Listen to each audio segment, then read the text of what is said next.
이제 습관적으로 만약에 주말에 너무 몰아서 자게 되면 문제가 생깁니다. 우리가 이걸 전문 용어로 사회적 시차라고 하는 용어를 사용을 하는데요. 교수님 어떻게 그동안 잘 지내셨습니까? 네, 잘 지냈습니다. 어떻게 주무셨나요, 그동안? 안 그래도 좀 여쭤보고 싶었는데 많이 들어왔던 질문 중에 하나가요. 주말에 몰아서 자는 건 어떠냐? 그러니까 평일에는 뭐 운동도 해야 되고 다 시간 쪼개서 하는 건데 그러다 보니까 수면이 부족해지고 그래서 그냥 못 잔 잠을 한꺼번에 몰아서 자면 그거는 또 어떤가? 수면이 부족하면 좀 보충해서 자는 것에 대해서는 그렇게 나쁘지는 않은데요. 이제 습관적으로 만약에 주말에 너무 몰아서 자게 되면 문제가 생깁니다. 우리가 이걸 전문 용어로 사회적 시차라고 하는 용어를 사용을 하는데요. 이제 기상 시간이 요즘과 주말이 2시간 이상 차이가 날 때 이제 보통은 우리가 사회적 시차가 발생한다고 이야기를 합니다. 일종의 시차 같은 거네요. 네, 시차가 이제 발생을 하게 되는 것입니다. 특히 주중과 주말에 많이 차이가 나는 분들, 그리고 매주마다 그렇게 차이가 많이 나시는 분들은요, 좀 불면증이나 이런 거에 취약해질 수가 있어요. 그래서 한 번이나 2번 정도는 뭐 부족한 잠을 보충을 하는 게 나쁘진 않을 수도 있겠지만, 장기적으로 봤을 때는 좀 피하는 게 좋습니다. 그러면은 낮잠은 어떨까요? 낮잠. 사람마다 좀 다른 것 같기는 한데요. 이제 여러 연구를 통하면 낮잠을 잘만 활용을 한다면 충분히 뭐 오후 시간이나 저녁 시간에 리프레시 되는 이런 좋은 기능들은 있는 것 같습니다. 그래서 낮잠은 얼마나 많이 자는지 그리고 언제 자는지가 중요하기는 한데요. 가장 낮잠을 자기에 적합한 시간이 일어나고 나서 한 7시간에서 9시간 사이의 시간입니다. 예를 들어 제가 7시에 일어났다면 한 2시에서 4시 사이 정도가 되겠죠. 네. 점심 먹고 나서. 네, 보통 그때 이제 좀 졸리잖아요. 근데 많은 분들이 내가 밥을 많이 먹어서 그런가 보다 이렇게 식곤증처럼 많이 생각하시는데 그때 자연스럽게 생체 리듬이 이렇게 한풀 꺾이는 시기이기도 합니다. 그래서 스페인 같은 데 가면 왜 시에스타라고 많이들 맞아요. 자잖아요. 네, 그런 것들이 이제 딱 그 생체 리듬이 좀 주춤하는 시간에 낮잠을 맞춰서 자면 굉장히 좋고요. 또 얼마나 자는지도 중요합니다. 왜냐하면 이제 너무 낮잠을 많이 자게 되면 밤잠이 방해를 받을 수가 있기 때문에 이제 낮잠 같은 경우에는요, 한 45분을 넘기지 않는 게 중요합니다. 그 이유가 뭐냐면 45분이 넘어가면 더 깊은 수면 단계로 들어가게 되면서 결국에는 깨는데도 좀 어려움이 있고 멍하고 더 피곤하고 뭐 이런 여러 가지 어려움들이 있기 때문에 이제 일어나기는 어렵지 않은 딱 그 정도의 낮잠이 가장 적절한 낮잠이 아닐까 싶습니다. 그러니까 그냥 살포시 그냥 잤다 일어나는 거거든요. 맞습니다. 그리고 리프레시는 하되 이렇게 깨는데 좀 오랜 시간이 걸리는 그런 낮잠은 아닌 그런 시간이 좋을 것 같아요. 수면 장애가 있거나 잠을 잘 못 자거나 이제 그런 일들이 빈번하면 병원에서 치료할 때도 수면제보다는 어떤 인지적인 것들을 좀 교정한다든지 그런 행동 치료 어떻게 보통 이루어지나요? 네, 불면증을 위한 인지행동 치료라고 하는 비약물적인 치료가 있는데요. 수면제를 처방을 하기 전에 이런 좀 비약물적인 방법을 먼저 권하는 게 이제 보통 선진국들에서 많이 하는 것입니다. 그럼 내가 만약에 잠을 못 자서 병원에 가면 네.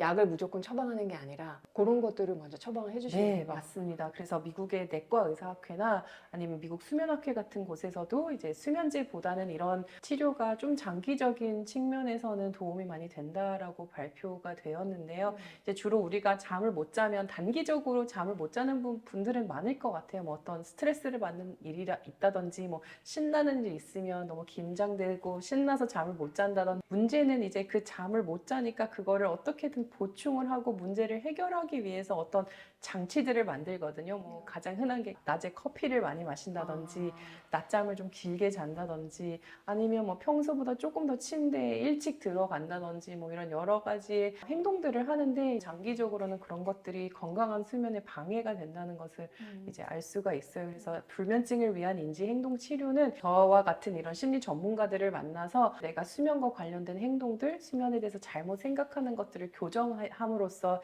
이제 수면 문제를 해결을 하게 됩니다. 좋은 수면 습관? 단잠 잔다고 하잖아요. 그렇게 좀 할 수 있게끔 우리가 좀 어떤 노력을 해볼 수 있을까요? 첫 번째는요, 이제 많은 분들이 침대에 오래 누워 있으면 뭐 기회가 많기 때문에 잠을 잘 잘 수 있다고 생각을 하는데요. 오히려 그 반대가 맞습니다. 침대는요, 딱 잘 때만 누워 있으면 좋고 그 이외에 깨어 있을 때까지 누워 있으면 아무래도 뇌가 굉장히 혼란스러워지거든요. 침대는 자는 곳인 줄 알았는데 얘는 맨날 여기 누워서 뒹굴거리고 자려고 노력하고 잡념을 하네. 약간 이런 생각을 하게 되니까 침대에 누우면 잠을 잘 수 없는 상태가 됩니다. 그렇기 때문에요, 이제 내가 실제로 잔 시간 더하기 30분만 해서요, 딱 그 시간만 침대에 누워 있을 것을 저는 추천을 드리고요. 그럼 만약에 그렇게 안 되면요? 일어나서 침대에서 벗어나는 게 좋은가요?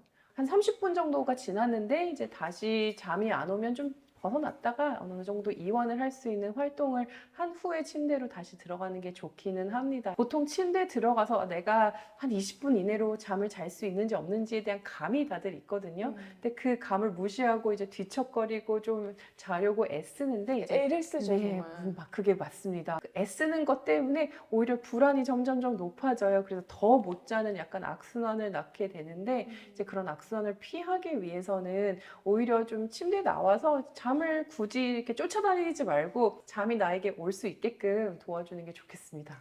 많은 분들이 침대를 가까이 해야 된다고 생각하실 것 같은데 반전이에요. 다른 수면 습관들 또 추천하실 게 있을까요?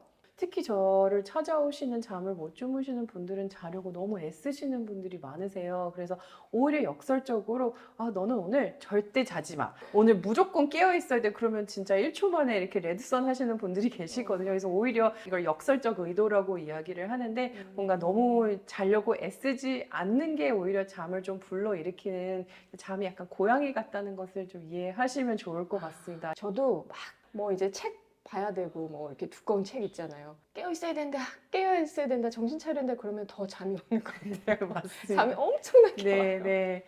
요즘 베개 유목민이라는 이런 말들도 있잖아요. 너무 많은 아이템에 신경을 많이 쓰고 어떻게든 뭐 잠을 잘 자기 위해서 돈을 많이 쓰시는 분들도 좀 잘 기억을 해주시면 좋을 것 같습니다. 또 우리가 잠에 대해서 의외로 여러 가지 생각들을 가지고 있는데요. 이 생각들이 틀린 경우가 좀 있습니다.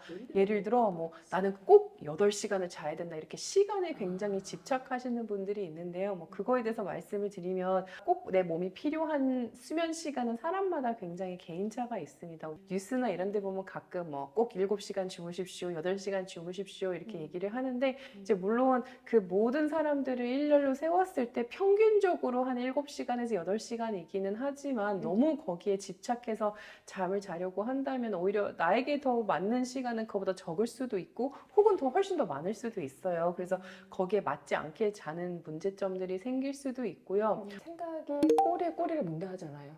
또 나오고 또 나오고 또 나오고 이럴 때는 조금 저희가 어떻게 조금 해보면 좋을까요? 뭔가 나의 낮과 밤에 대해서 어느 정도의 좀 장벽 같은 거를 좀 세우신다는 생각을 하시면 좋을 것 같아요. 어떻게 충분히 구분이 될 수 있는 어떤 활동이 하나 있으면 좋을 것 같은데요. 이제 제가 추천드리는 것은 계획된 걱정의 시간이라고 해서 낮 동안에는 몸이 굉장히 분주하고 바쁘니까 우리가 우리의 걱정을 좀 충분히 생각할 시간이 없어요. 걱정도 이제 충분히 생각할 어떤 기회를 줘야 되거든요. 네, 그렇기 때문에 이제 오후 한 4시에서 5시 수면 시간, 취침 시간과는 떨어진 시간에 하루를 마무리하는 느낌으로 뭔가 나의 걱정을 좀 충분히 뭐 글로 적던지 아니면 뭐 컴퓨터를 치던지 이런 시간을 좀 의도적으로 뭐 20분이라도 가져보시면 저는 좋을 것 같습니다. 그래서 보통 내가 걱정하는 것들을 살펴보면 대부분 내가 통제할 수 있는 것들이 있고 내가 통제할 수 없는 것들이 있잖아요. 그러면 이제 통제할 수 없는 것과 있는 것을 잘 구분함으로써 내가 무엇을 할 수 있고 할 수 없는지를 마음의 정리를 할 수 있는 기회가 주어지는 것 같아요. 그래서 좀 이런 활동 같은 것도 추천드립니다. 교수님 지금 말씀대로라면 계획된 시간에 걱정을 하더라도 맞습니다. 네, 그래서 그거를 또 걱정만 하지 말고 좀 적어보는 게 좋겠다. 네. 마지막으로 또 이제 많은 분들이 좀 그 딜레마가요. 결혼을 한 경우에 서로의 수면 습관이 너무 다르니까 상대방 때문에 수면을 못 취하는 경우들도 있잖아요. 그래서 맞습니다. 요즘에 그런 용어도 있더라고요. 수면 이혼. 네, 맞습니다. 이게 뭐예요, 교수님? 수면 이혼이라고 하는 게 이제 왜 부부에게 이혼이라는 말을 붙이지라고 좀 의아하실 수도 있는데요. 이제 특히 이렇게 수면 패턴이 좀 잘 맞지 않거나 예를 들어 한 분은 야행성인데 한 분은 아침형이라서 서로가 충돌을 한다든지 혹은 굉장히 한 사람이 코를 심하게 골아서 이제 잠을 자는 게 괴롭다든지 뭐 이런 경우에는 둘 다 숙면을 취해야 되는데 이제 수면이 서로 방해가 돼서 낮에 괜히 서로 짜증내고 이런 일들이 잦아지면 이제 굉장히 의도적이고 능동적으로 해결책이 이제 수면 이혼이라고 하는 방법이 나왔습니다. 이게 각방 쓰기랑은 조금 다른 건데요. 각방 쓰기라고 하는 것은 그냥 뭐 어쩌다 보니 뭐 하루 이틀 이렇게 서로 다른 방을 쓰다가 이제 점점 그 날이 늘어나면서 서로 대화 없이 계획 없이 쓰게 되는 것이잖아요. 쓱 하고 그냥 네, 쓱 서로 이렇게 멀어지는. 거. 네, 근데 수면 이혼이라고 하는 것은요, 하기 전에 미리 대화 같은 거를 하게 됩니다. 그래서 우리가 우리의 관계를 위해서 낮 동안에 더 행복하기 위해서 우리는 잠만 따로 자고 그리고 이제 낮에는 우리가 더 좋은 퀄리티의 관계를 가지기 위해 하는 우리의 상호 간의 결정이고 이제 내가 너를 거부를 하는 게 아니고 정말 더 좋은 관계를 위한 합의를 한 후에 이제 보통 결정을 하는 거라서 이제 관계가 우선시 된다는 차이점이 있기는 합니다. 그럼 교수님 그 어쩔 수 없이 직업적으로 환경적으로 뭐 병원에서 일하시는 분들 3교대 하셔야 되는 분들 이제 그런 분들 같은 경우는 생체 리듬을 어떻게 유지하는 게 좋을지. 네, 맞습니다. 참 어려운 문제예요. 첫 번째는 좀 마인드 세팅이 필요하기는 합니다. 마인드 세팅. 뭔가 많은 분들이 내가 밤에 자는 것처럼 뭔가 야간 근무 끝나면 낮에도 잠을 자야 되잖아요. 근데 밤잠과 낮잠이 똑같을 수는 없거든요. 그래서 뭔가 그런 기대를 하고 낮잠을 자면 항상 불만족스러울 것 같아요. 그래서 그런 부분들도 좀 살펴봐야 하고요. 네. 두 번째 또 교대 근무자들이 조심해야 되는 부분들이 이제 빛을 조심해야 됩니다. 야간 근무를 끝나고 이제 귀가를 하는 길에 보통은 빛을 쬐게 되는데요. 그럴 때 이제 생체 리듬이 리셋이 되기 때문에 집에 가면 주무시지 못하는 이런 일들이 생깁니다. 그래서 귀갓길에 퇴근길에 꼭 선글라스, 빛을 차단하는 진짜요? 선글라스를 이제 착용을 하는 게 굉장히 중요하고요. 그래서 집에 가서 이제 귀가를 하시면 좀 편안한 활동, 이완 활동, 수면 의식을 아예 이제 낮 동안에 하신다고 생각을 하시고 좀 편안한 활동을 하셔서 주무실 것을 추천을 드리고요. 이제 세 번째는 어쩔 수 없이 낮과 밤에 잠이 똑같을 수 없기 때문에 수면 부채가 이제 발생을 하게 됩니다. 부채요. 수면 부채가 이제 내가 부족했던 잠, 내가 필요한데 수면 빛. 빛. 네, 빛. 네, 이제 뭔가 부족했던 잠만큼 보충을 해주시긴 하셔야 돼요. 그래서 그거를 이제 좀 휴무날이나 이럴 때 잘 보충을 해주실 것을 추천을 드리는데 그렇다고 해서 뭐 주구장창 하루 종일 누워 있으면 안 되고요. 많은 분들이 이제 어쨌든 기운이 좀 없으니까 침대에서 계속 휴대폰 보면서 누워 계시는데 이제 그러지 않을 것을 추천을 드립니다. 아, 네. 여러 가지 말씀 주셨는데 한꺼번에 모든 걸 갑자기 바꾸기는 좀 맞습니다. 어렵잖아요. 그러니까 아주 작게 좀 시작해 볼 수 있는, 그래서 일주일 동안 뭔가 해볼 수 있는 작은 챌린지? 네. 좀 그런 숙제를 한번 내주시면 좋을 것 같아요. 네. 뭘 먼저 좀 제가 해보면 마음속으로 생각해 갖고 온 미션이 하나 있는데요. 뭔가요? 네, 그게 보통 주무실 때 휴대폰을 손에 닿는 곳에 두고 주무시는 분들이 많으시잖아요. 휴대폰은 최대한 알람으로만 사용을 하고 잘 때 보지 않기의 미션을 드리도록 하겠습니다. 와, 이거 좋은 미션 같아요. 네. 누구나 또 해볼 수 있는. 그래서 여러분 혹시 주무실 때 휴대폰 가까이 두고 주무시는 분들 있다면 교수님 오늘 주신 챌린지 우리 다 같이 한번 해봤으면 좋겠고요.